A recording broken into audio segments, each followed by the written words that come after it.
আসসালামু আলাইকুম প্রিয় কৃষক ভাইয়েরা।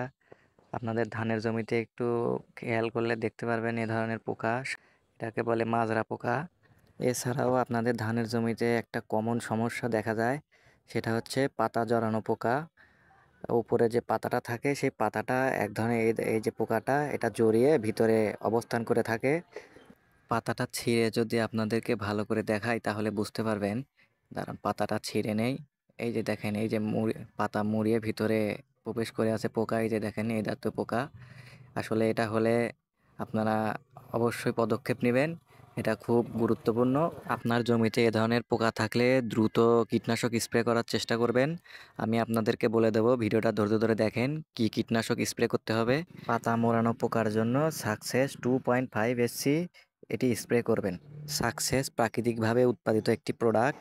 1 বিঘা জমিতে 50 মিলি 4 ড্রপ পানিতে মিশিয়ে স্প্রে করে দেবেন।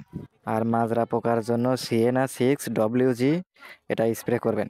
সিয়েনাতে রয়েছে এবামেকটিন 2%, ইমামেকটিন বেনজয়েড 4%। এটি ধানের ক্ষতিকারক মাজরা পোকা ধ্বংস করে ফেলে। 1 বিঘা জমিতে 30 গ্রাম 3 ড্রপ পানিতে স্প্রে করে দেবেন।